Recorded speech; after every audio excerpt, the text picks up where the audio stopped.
Hello and welcome to episode 5 of Mjolnir at the Movies. I'm David Yorkshire, editor of Mjolnir magazine, and with me is my co host and independent filmmaker Neil Westwood. Hello. Hello. This week we'll be looking at the latest in the Marvel Cinematic Universe and Avengers series of films, Infinity War. Now, an old pool hustler friend of mine used to say to me, always let 'em win one every now and again. It keeps 'em interested. Are we on the right being allowed a morsel here to keep us interested? That is my first question. I think so.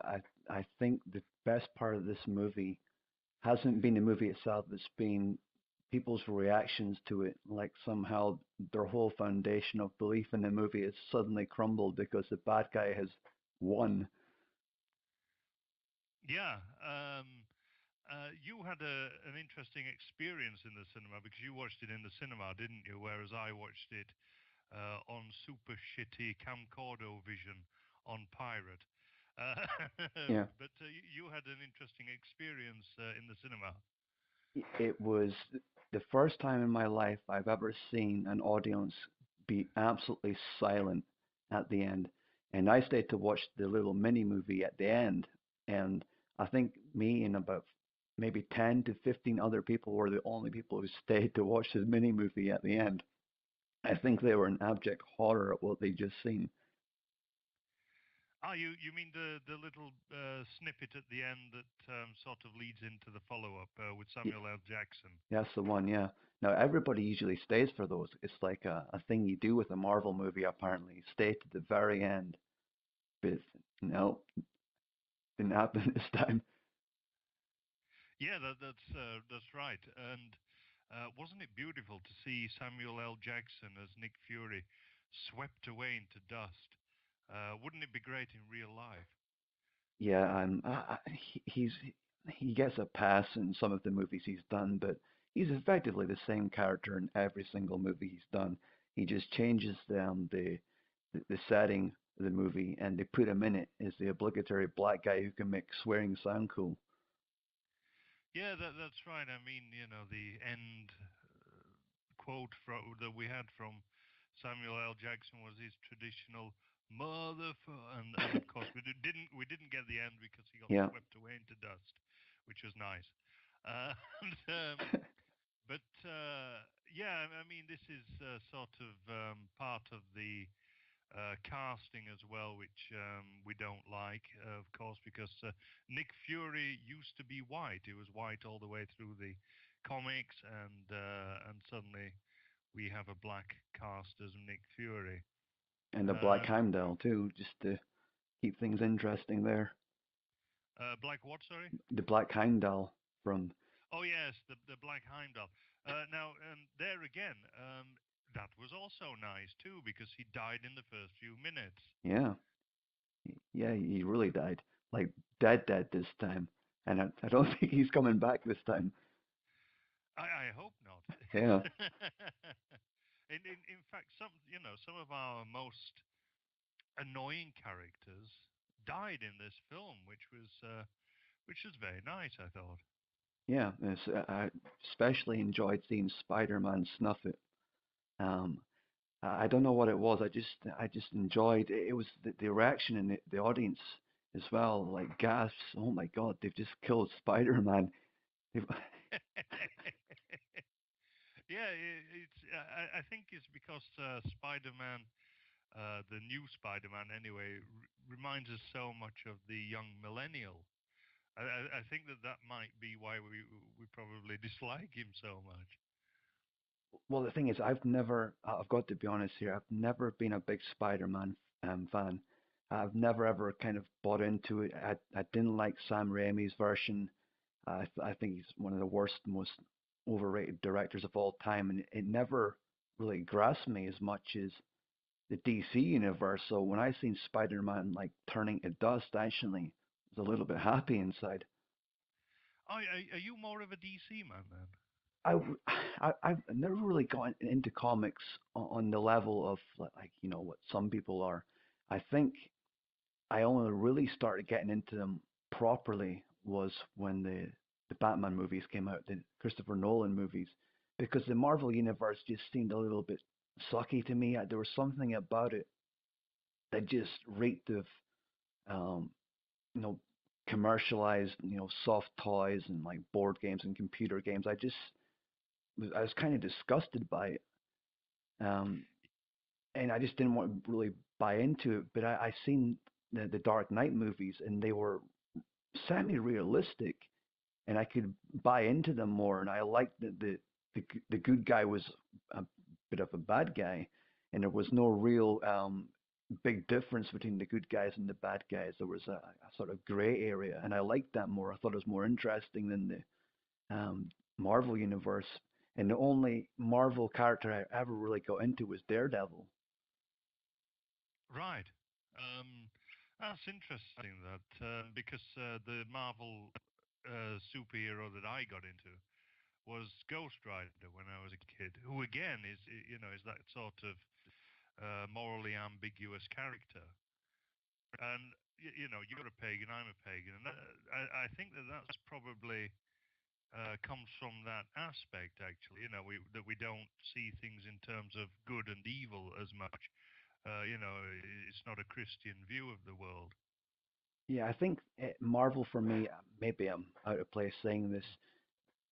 There's too much of like a pole. There's like the good guys and there's the bad guys and there's absolutely bad guys and there's absolutely good guys. But the DC universe, you're just not sure sometimes, like who really is the good guy. And it seems to me that they don't really focus on like outright evil because you've got this guy dressed as a bat going around beating people up at the same time for a supposed just cause, and that's what I find interesting.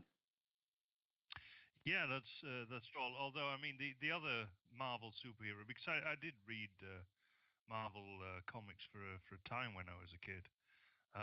And as I say, Ghost Rider was one because she was very morally ambiguous and far more in tune, even though it was based on Christian mythology. It was more in tune morally with paganism. And the other one was Thor, of course, because he was this sort of admittedly a commercialized, dumbed down Judaic version of Thor, who sort of defended commercial interests and everything, and didn't actually look like the Thor of mythology anyway, because Thor is a redhead, with a beard. But the Thor of Marvel seems to me to come from a painting by a 19th century painting by Martin Eskelvinge, which is very famous and, in fact, provided the front cover of the first edition of Mjolnir magazine that I ran.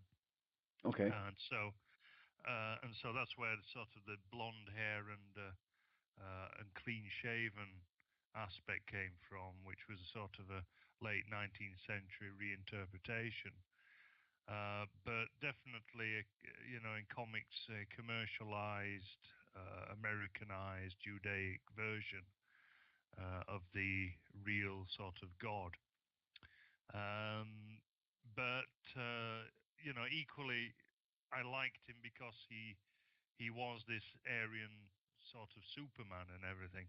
And actually, you get that in this film as well.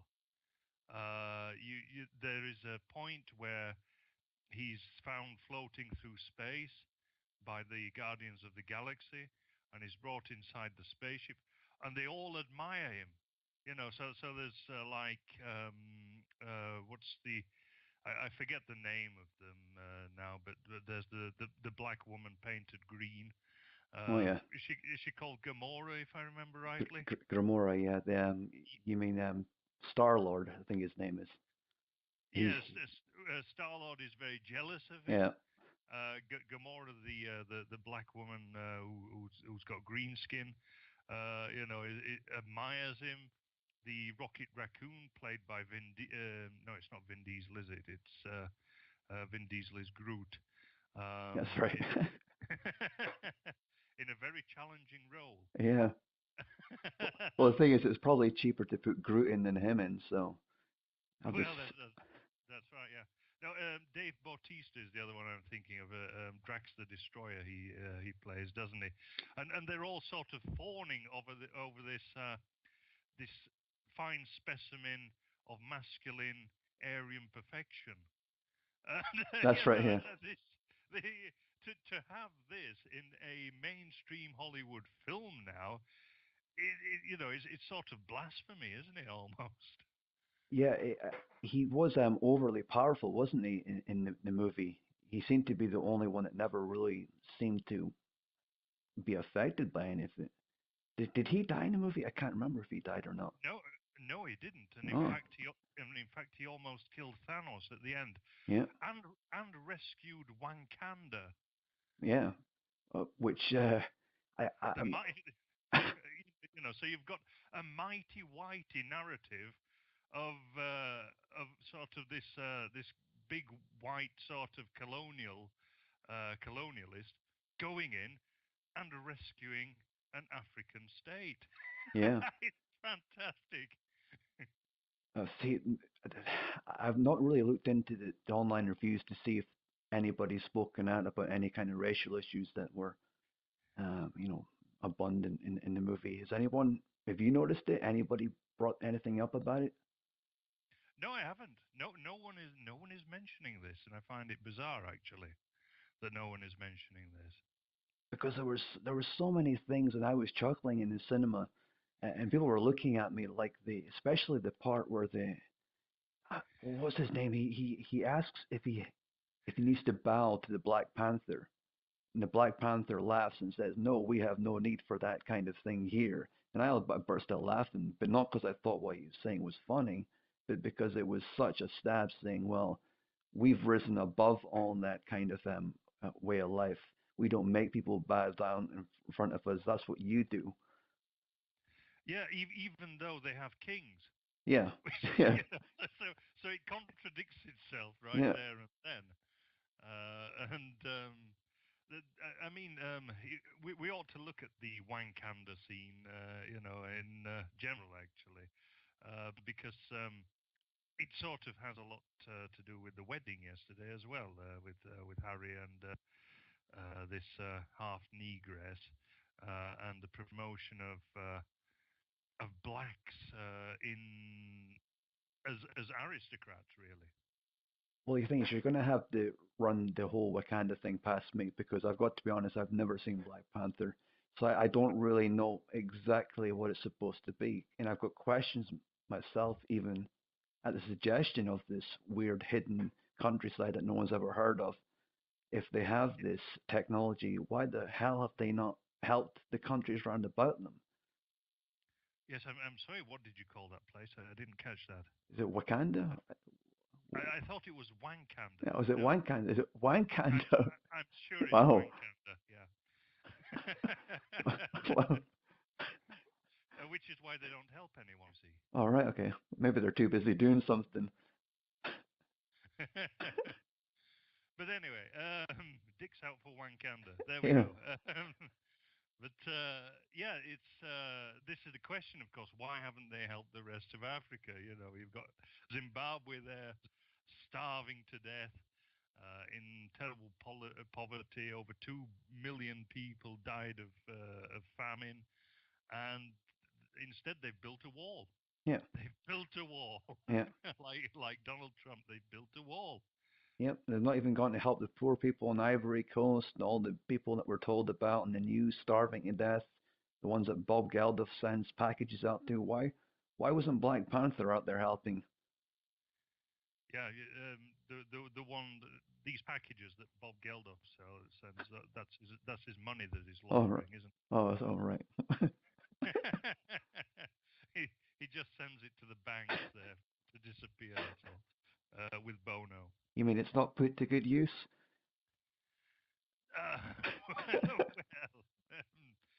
Uh, he's got very rich off it. Uh, That's a fact. that's the main thing. Yes, and a knighthood. Yeah. So, So so what is this Wakanda? What is it supposed to be about? Is it invisible? Is it there that we've never discovered it because we're dumb, or is it some kind of stealthy country? it is. It's because we white people are dumb. We're too dumb to find it. Oh, Yes, that is it. You get that, of course, where that woman, that sister, isn't it, of Black Panther? oh, the one You that's in know, Walking Dead, the, Shimon. yes, the brain surgeon woman who black splains to Bruce Banner, and that he's too dumb to kind of realize that they can easily take this gem, this Infinity Stone, out of Vision's head. Did she not say something like, I might take a while. It's got 2 trillion connections. Like, give me a break here. You can do an operation like that, but you can't even figure out how to solve the drought problem, like in the country next to you. Yes, it's incredible, isn't it? It just doesn't make any sense, of course, and we're meant to believe in this, but it has so many contradictions, and I know that this is all fantasy and everything. You have to suspend belief, Yeah. but there's only so far you can go before it starts becoming a parody of itself. Well, the thing is, And sorry, carry on. no, no, go on, go on. Uh, the, the whole thing can be said about the entire Avengers plot, which is if they've got the ability to go to other realms and other planets to help alien life forms fight wars, and why can't they solve the problems here on Earth first, then concentrate on helping other planets? Then you got like Wakanda, which is this magical realm that no one's ever heard about because we're too dumb to figure it out. Yet they can't even help the countries round about them. Yeah, that's right. It's just full of irony, isn't it? Mm-hmm. And you've got this superhero guy who's going out and fighting the bad guys and everything, Black Panther. But yeah, why is there only one of them? Well, yeah, why is there only like, well, there's another black. You mean another black superhero? Because there's that guy with Well, the wingsuit who I don't know what his name. The guy that looked like a hawk, like a Robo Hawk or something. I don't know. oh yeah, is he called Falcon or something? Oh, Um, oh okay. and well, there are a few black guys, aren't there? There's Don Cheadle's in there, isn't there? He plays some. Is he called War Machine? Oh yeah, the Iron Man sidekick. Yeah, That's yeah, right. that's right. He's Tony Stark's butler or something, isn't he? That's right. Yeah. Is kind of like what Virgil used to be to the Million Dollar Man in American wrestling. Oh, I see. Okay, so If you can, no, that's probably before your time, a little but bit. but you should YouTube that 'cause it's pretty funny. There's a whole slave narrative going on there. Oh, It's hilarious. And the Million Dollar Man, Ted DiBiase, basically treats him like a slave all the time because he's so wealthy, and it's hilarious. You couldn't get away with that now, but anyway, back in the early '90s, late '80s, early '90s, this was quite normal. It seems like a million years ago now, but so Tony Stark's got a black.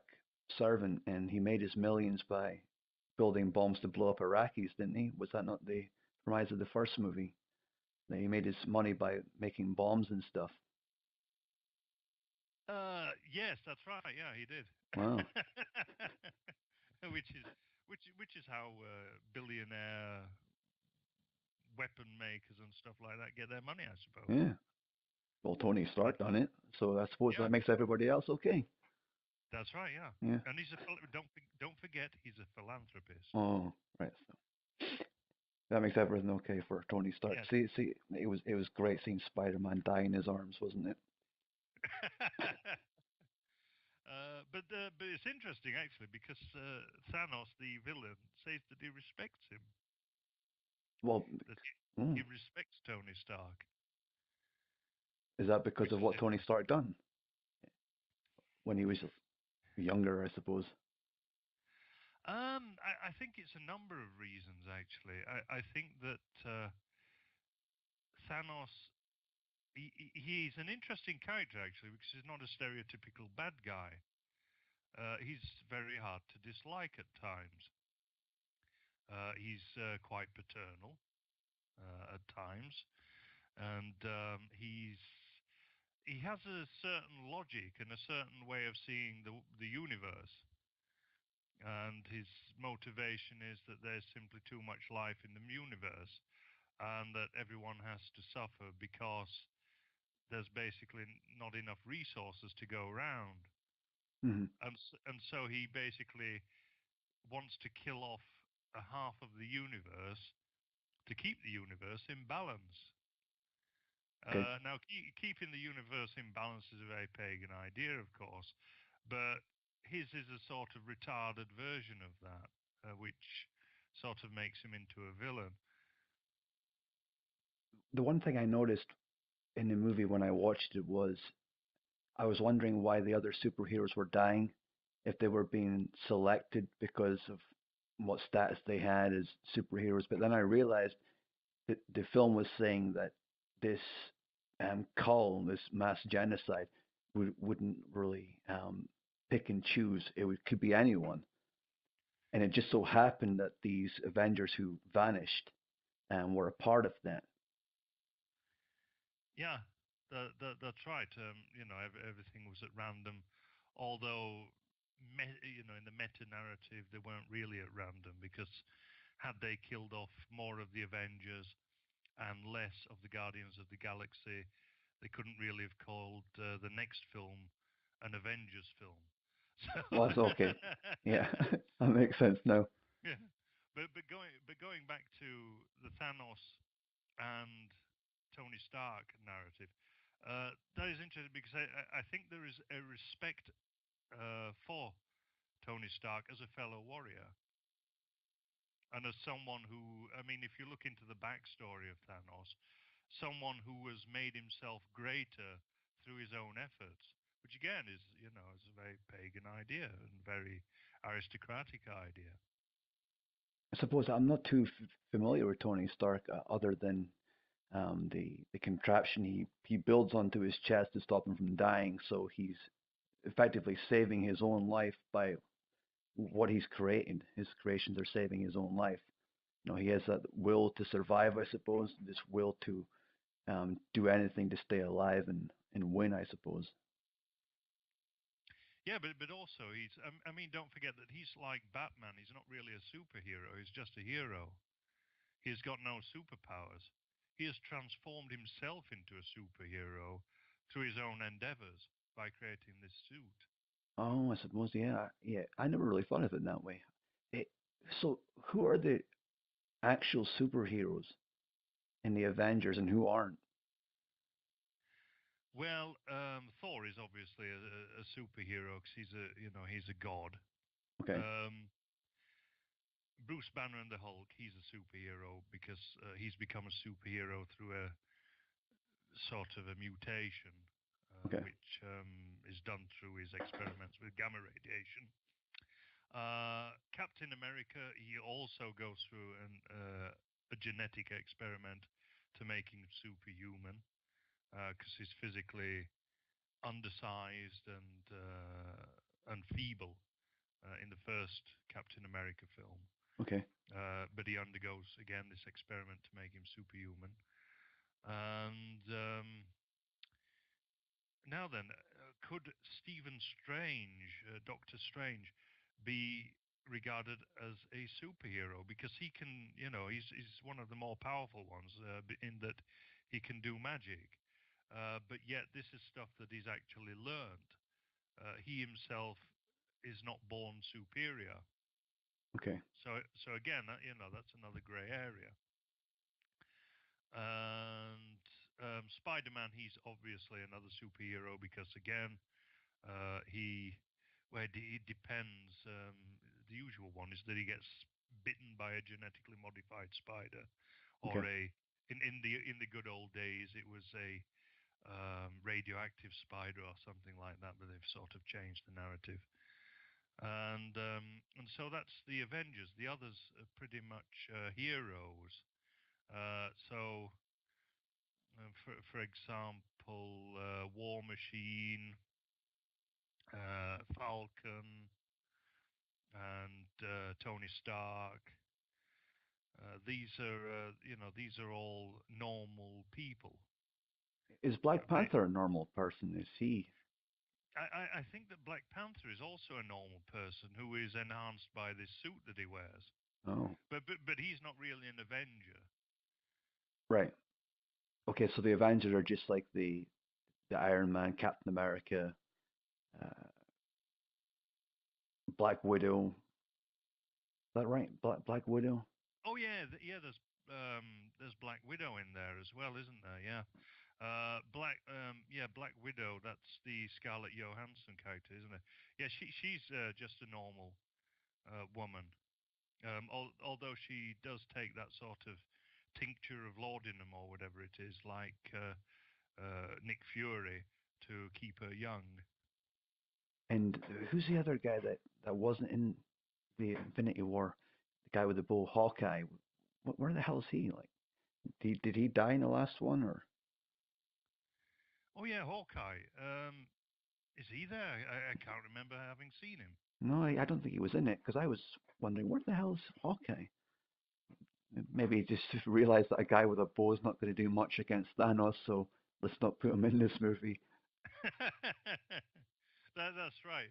Well, this is the other thing is that if you notice these superhero films, they're getting bigger and bigger and more destructive and more superpowered, and the heroes are becoming ever more powerful, and the villains are becoming ever more powerful, and you have to wonder how they're going to top it each time. Well, that's Because it's getting ridiculous. The problem is that these things, now this is an exception, but the usual standard superhero fare is very low on plot. mhm. Basically, there is a bad guy. He's wanting to conquer the world, destroy the world, or whatever, and they have to team up and beating him in this huge fight or something. That is basically the superhero narrative to pretty much every superhero film, and this is a little different. But to sort of cover for the lack of plot and lack of narrative, they have to come up with things like quick one-liners, and sort of bit of humor. Marvel's very good at that. I think that that's something that DC lacks actually. But equally, they also have to come up with ever bigger uh, and ever more impressive effects and explosions and action and fighting and so on, and huge powers and things to make up for essentially a lack of plot. And a lot of films are doing this. I think so. And this is the reason why I can't really get into Marvel movies is that they're a little bit too fantastic for me. There's too many explosions. There's too many plots which go into other multiverses, universes, and aliens from other galaxies. I find the best sort of comic books that are like the DC ones, the ones that you can more relate to.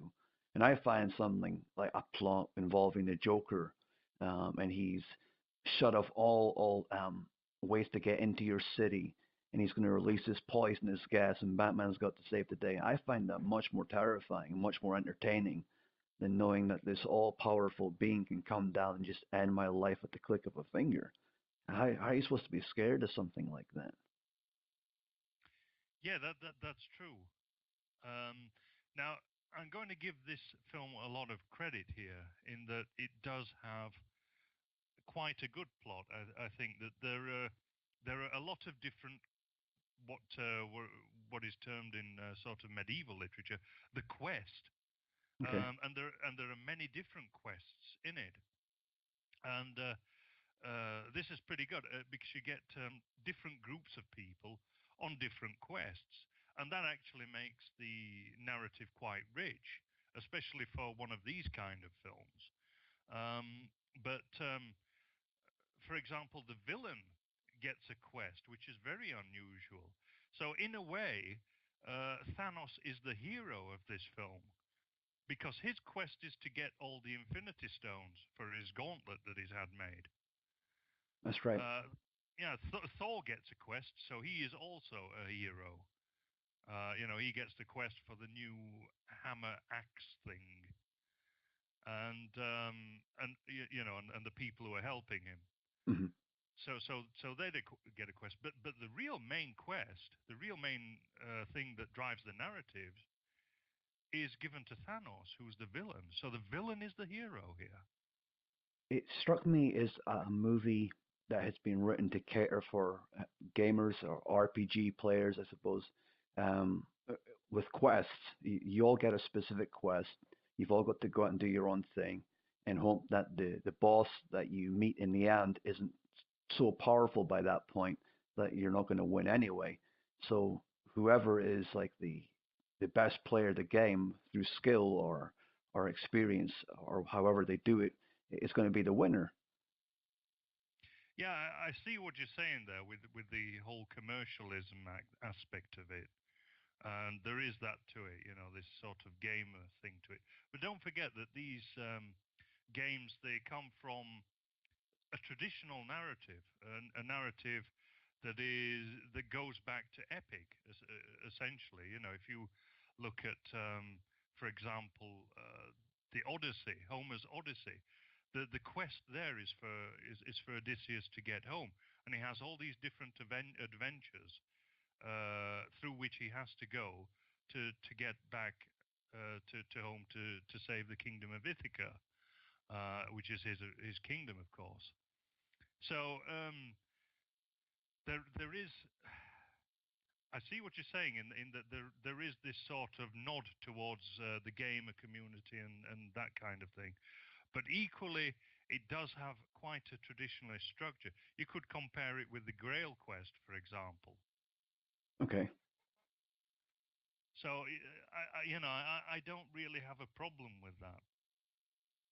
maybe it's just I mean, I'm a bit of a sort of a gamer myself.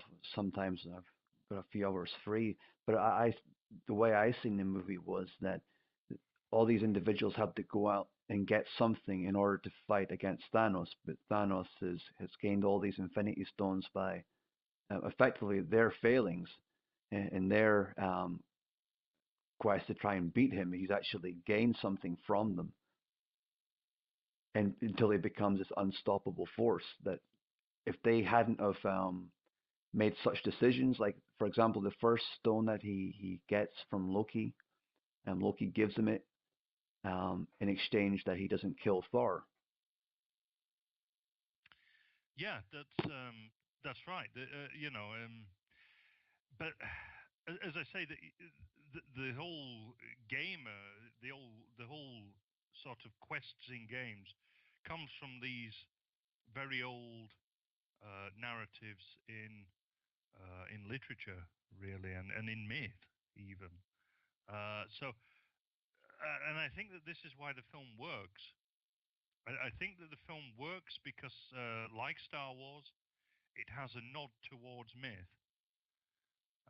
And even the Infinity Stones themselves, it has this sort of mythic creation mythology these six stones that exploded with the Big Bang, that control various aspects of the universe.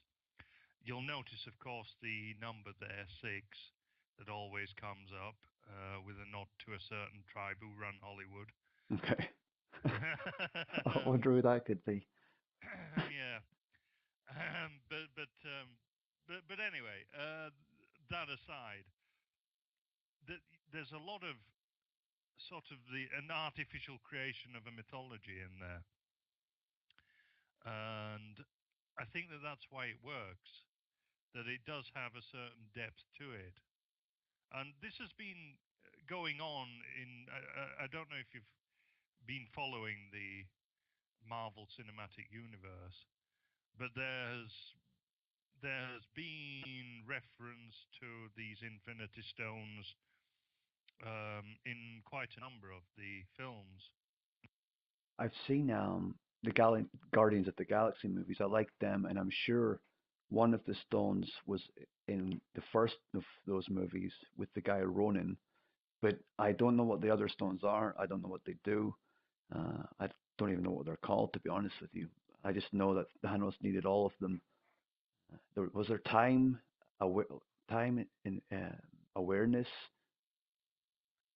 Yeah, time awareness, sleepy, bashful, uh, doc, and I can't remember the other one. But they all had some really important significance in order to have the ultimate power. You needed to have a combination of all of them. But I can't remember what they're called, to be honest with you. I just know they're important. Yeah, that's right. Each sort of controls an aspect of the universe, some kind of philosophical idea, like soul is one of them. Time, as you've mentioned, reality is another. I think space is one, isn't it? Um, and so on. I can't remember them all, but yeah, one of them popped up as well in Captain America: The First Avenger. And you're right, the first Avengers, no, not the first Avengers, the first Guardians of the Galaxy film. One popped up there as well. And and Loki has had one, of course, in his staff. That's right. That's the one. Yeah. So they've been there all this time, and we've now got a narrative in which they're collected. And there's always been Thanos in the background, who sort of appears every so often, especially in the Guardians of the Galaxy films. Who he's played by is James Brolin or Josh Brolin. It's one of those two. I never realized it was him until I read the end credits. Yeah, that's right, because of course he's physically not in it. It's all computer generation. Although I have to admit, it's pretty good computer generation. Yes, I got to hand it to the movie. The special effects are top notch. They really are. Uh, Yeah, yeah, they are. Now, one of the things about Thanos as well is there's a sort of a nod towards patriarchy. Did you notice that? well, I'm not too familiar with the character himself, if I'm honest with you, because I've only really experienced him in that movie. Um, so you'd have to like break it down for me a little bit. Well, it's very interesting because he tortures one of his daughters, of course, and but the other, because he has two daughters, and one he doesn't particularly like, and he keeps turning her ever more into a machine. And the other one, is his favorite daughter, and so he's got one where he's very negative towards, in a patriarchal way. How the feminists see patriarchy, Okay. and then you have the other one of the sort of benign patriarchy, and it's very interesting that he always refers to her as little one. Now, and she's powerless against him. This is sort of this big male figure, who keeps women, you know, sort of in the place where they are physically. If you see that they don't match up to the physical strength and power of men, and in it this film doesn't try to redress that at all, because in most of the films they try to upturn the balance, and they try to create these ridiculously powerful women. You do have one woman in there who's ridiculously powerful, Mary Sue. I've forgotten what she's called now. She's the sort of burgeoning girlfriend of Vision, but I can't remember her name. Is that one of Um, the twins, Ashley Olsen or something? Because they have this big fight in Edinburgh, don't they? That's right. Yes, that's right. They have that big fight in Edinburgh, and she sort of protects Vision. So you have a reversal of the male-female traditional roles there. So the woman becomes the protector. Scarlet Witch is she's called. Yeah, Scarlet Witch Okay. is a character in the film. Yeah, you're right, Elizabeth Olsen. And so yeah, she does the sort of protecting of Vision. So there is a sort of a reversal of roles there, but yet Thanos in the overall film is this sort of giant masculine presence that is unbowed by any woman, and that is extremely unusual for a Hollywood film. When I was watching the movie, I noticed there was a scene, if I'm remembering this rightly. He kills her entire family, then claims her as his daughter, doesn't he? He just adopts her straight out. This is my daughter, after he murders her family. That's right. Yeah. Just like there's no yes or no, there's no gray area. It's just you're my daughter now. Yes. Reminds me of League of Gentlemen, with the Yeah, you're my wife now. yeah. It's Just ups and takes this little green kid. Decides. yes, that's right, and just sort of adopts her against her will, and she she disliked. Sorry about that. She dislikes him intensely, and yet this doesn't matter to him, and this is never actually explained why on earth he would choose her out of all the children of this planet, half of whose inhabitants he's just wiped out. Yeah, like there must have been a wide choice of little green kids for him to pick. Why did he just decide that one? Is it because Yeah. she was the closest to him? Although equally, we can sort of look at that in terms of today's Hollywood celebrities, whereby they go to Africa and choose a child completely at random to adopt. Yeah, like Angelina Jolie did, or has done Yeah. many times. Is that what they actually do? Do they just go along and just randomly pick a kid and just take it off the shelf and come back home to the USA with it? Yeah, that's pretty much how it works.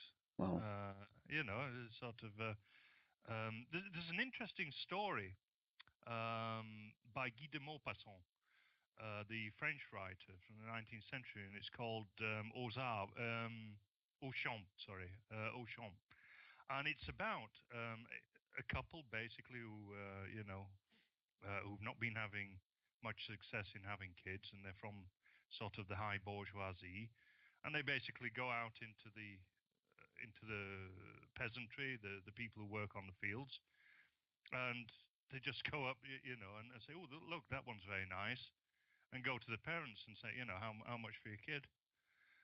well, and, so this is not actually new. This goes back quite some time, obviously.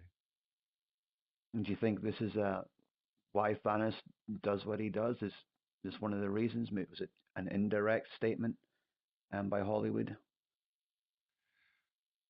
Um, I don't know, but it's very interesting because there are so many subversive things put in this film, and I can't understand why all of a sudden we have all this subversion against the SJW narratives in this film.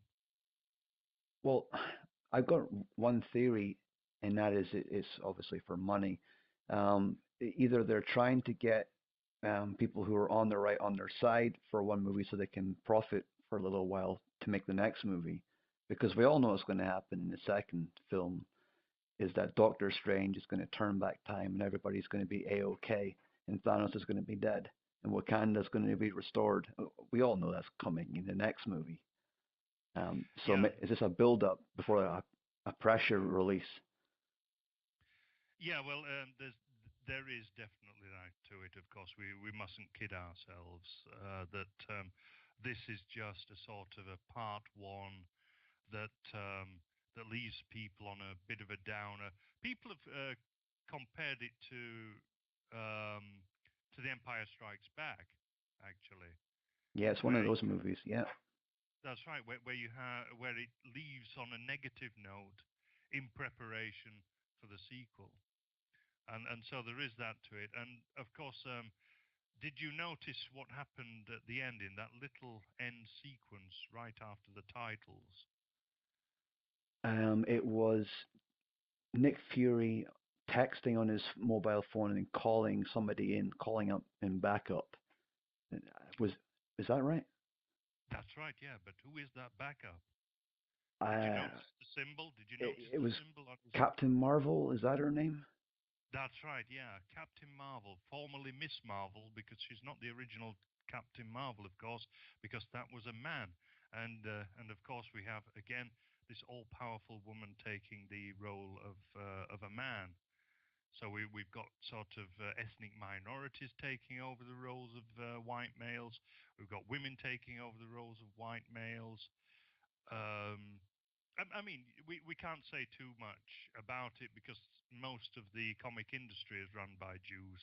I mean, Stan Lee, of course, himself, who is almost sort of Mr. Marvel, who gets a cameo yet again. He's, he's one of the major figures, and if you look at the big writers of these comics, most of them are Jewish. And so it's a bit of a lesson, actually, in what happens when you get your narrative stolen from you and you don't invest in your own culture. I've noticed that Marvel now they must have a superhero for every single walk of life there is. They've got even got a guy in that movie called the White Wolf, and he's only got one arm. Like he needs like a special robotic arm to help him fight. Like the white Black Panther and the White Wolf, but the White Wolf has got this handicap. He's got a robotic arm. And That's right. It's a nod towards transableism, of course. mm, It's the same with Daredevil, actually, which you mentioned earlier.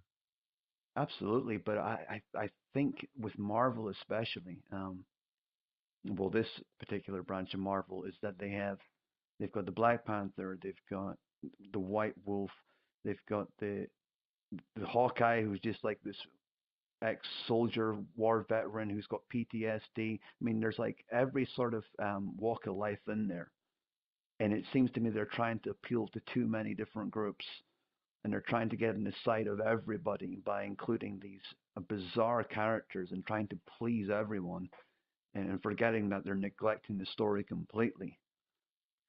Well, this, of course, is what we looked at when we did the podcast on Star Wars: The Last Jedi. Mm. In that film now is a global concern. They want to market these films to the entire world. It's not just about America or the Occident anymore, but it's the entire world. And to do that, they've got to have all these diverse, different characters in them. And this is why they can't treat anything with any depth anymore, because it's gone so broad that it can't go deep. Yeah, because it's trying to appeal to too many people. It's like they've got too many balls to juggle. I mean, if you look at the poster for the new Avengers Infinity War, you've got somebody on there from, you've got like a guy who can't see, you've got a guy with one arm, you've got a black guy, you've got a blue guy, you've got a green guy, you've got a Chinese girl with antenna. I mean, there's nothing up there that anybody can say, hey, that guy looks a little bit like me, or that girl looks a little bit like her. Everybody wants to be a superhero. So how do they do that? How do they get people interested? They start catering to them all, to everyone. Yeah, this is it.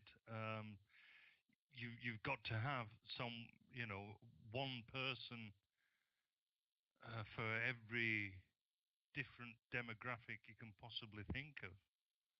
I'm surprised actually that they didn't have any LGBTQ plus, is it now? Characters in there. That surprised me that they haven't played that hand yet. Although we may see that in the sequel. So there's none of the Avengers who are who are gay or lesbian or anything like that. There's got to be one of them. No, it would appear not, Oh, which is quite interesting actually, in that they haven't gone there yet.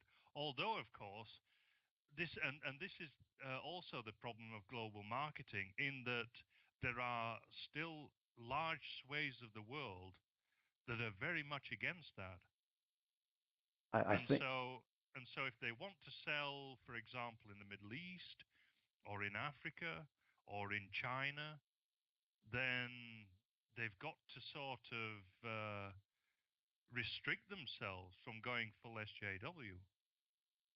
that's an interesting point. I never thought of that. Yeah. So it's more to sell their movies in other countries like Saudi Arabia. They couldn't suddenly make Iron Man have a gay relationship with Captain America because there'd be heads rolling in the streets in other like some countries over it. Well, it simply wouldn't get shown. Is the simple answer to that? Mm.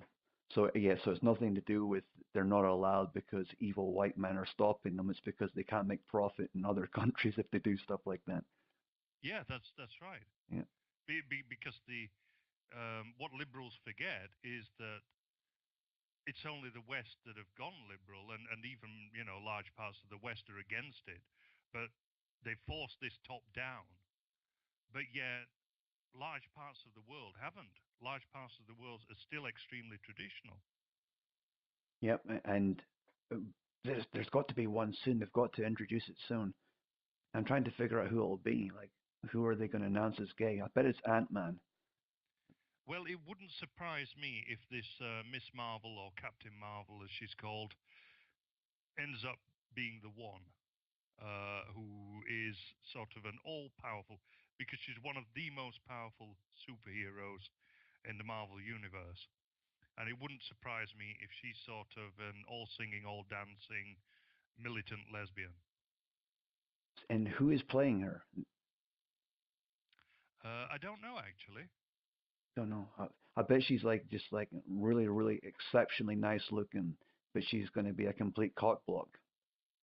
I believe so. Actually, I did look it up. I did look it up, but I've forgotten who's playing her. I think it's an attractive blonde woman, if I remember rightly. Okay. Well, see, I've got no interest in going to see. I have read that Ronan's coming back, and it's going to be back in the 60s. It's going to be back in the '60s. Yeah, apparently, like way back. Apparently so, because Ronan's in the movie, and he was like last alive back then. Uh huh. So it's going to be Right. a sort of prequel to the Avengers, I believe. Uh huh. Okay. That's interesting. So I believe. So okay, that's yeah, it's fun. So she's going to be in the second movie, Infinity Wars. She's going to be in the second movie, the follow-up movie. That's right. Yeah. And she's going to come back and kick Thanos' ass with her strong womanly power. Uh, Probably, although in the comics, apparently the person who ends up beating Thanos is her daughter. Sorry, his daughter, who is the one who he keeps turning more and more into a machine. So whether they'll follow that narrative, I don't know, because um, if they do follow that narrative, then people who read the comics will know what's going to happen already. So I can't see them, strictly following it. And is there any chance at all that in the next movie Thanos just cleans up and finishes off what he started and everybody dies? Is there any chance of it at all that this is going to end the franchise on like a dull note?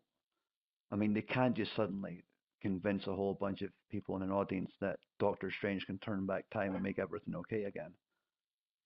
Well, the problem with that narrative is that that's already been done in the Doctor Strange movie. Okay.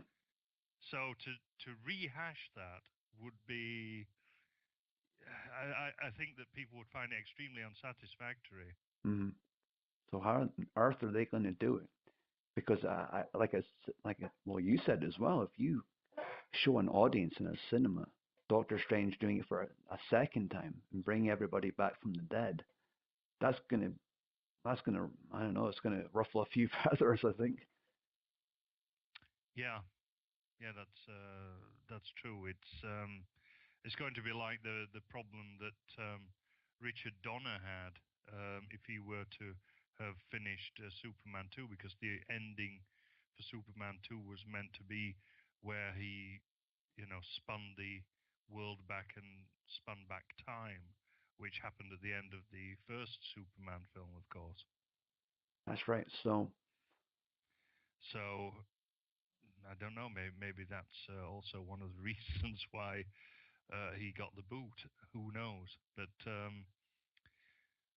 certainly it does give them a few problems to think about. I personally think that, yeah, we're going to have this Miss Marvel or Captain Marvel or whatever she's called, um, basically coming back. There will be a certain element of this, of the time travel element to it, but I think that ultimately it's going to come down to Miss Marvel. so a woman saves the day. Everybody's happy. Yep, exactly. We get back to the SJW narrative. Yeah. And that'll be an excuse for women to say, I told you so. I told you women were badass just like us. Sorry, just like you men. Yeah, I can see where this is going. She's going to be Yep, on the front of every single T-shirt. yep. So the lesson here is take this film as a standalone. Don't go see the sequel, and we'll all be happy bunnies. Yeah. So if there's nothing more to add, then I'll say bye for this installment. Bye from me, David Yorkshire. And goodbye from Bye. me. Yep. Uh, we hope to see you again. By the way, we have a new channel now specifically for Mjolnir at the movies. So please subscribe to that, and we'll see you soon. Goodbye. Bye bye.